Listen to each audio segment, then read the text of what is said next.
এতটা ব্যস্ততার মধ্যে ছিলাম আর সব কিছু নিয়ে এমনভাবে ঘেটেছিলাম যে এই বছর আম মাখার কোনো ভিডিও করাই হয়নি। তাই হঠাৎ করে বাচ্চাগুলো এসে বলল যে দিদি, আমের সিজন তো প্রায় চলেই যাচ্ছে, তুমি কি এবছর আমাদের কোনো রকম কোনো আম মাখা করে খাওয়াবে না? সত্যিই তাই, আমি এতটাই ভুলে গিয়েছিলাম যে এই বছর কাঁচা আমের কোনো রকম কোনো ফিস্ট আমাদের কিন্তু করা হয়নি। অন্যান্য বছরগুলো কিন্তু প্রত্যেক দিন বিকেলবেলায় আমরা কিন্তু আম নিয়ে বসে পড়ি নতুন নতুন কিছু একটা বানানোর জন্য, আর এই বছর কিন্তু সেটা করাই হয়ে ওঠেনি। তাই ভাবলাম আম যেহেতু পেকেই এসেছে তো কি করা যাবে, একটা সহজ কোনো রেসিপি ট্রাই করা যেতেই পারে। যেহেতু ছুটি রয়েছে তাই বিকেলবেলা ওদের নিয়ে চলে গেলাম এই বছরের প্রথম আম মাখা করতে।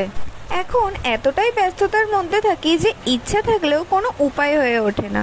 অন্যান্য বছরগুলো কিন্তু আমরা সবাই মিলে জমিয়ে ফিস্ট করে থাকি, কিন্তু এই বছর সময়ের অভাবে কিছুই করা হয়নি। কেন জানি না, বুঝতে পারছি না, যত দিন যাচ্ছে আমার যেন ব্যস্ততা তত বেড়ে যাচ্ছে। এত কথা বলতে বলতে আম মাখা কিন্তু প্রায় শেষের পথে, আর আম মাখাটা খেতে কিন্তু জাস্ট অসাধারণ হয়েছিল।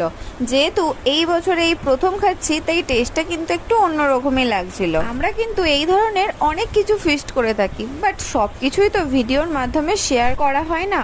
আম যেহেতু ফলের রাজা, আম কিন্তু আমার বেশ পছন্দের, আর আমি এই আমের সিজনে দিনে প্রায় 7-8টা করে আম খেয়ে থাকি। তোমাদের কার কার আম পছন্দের কমেন্ট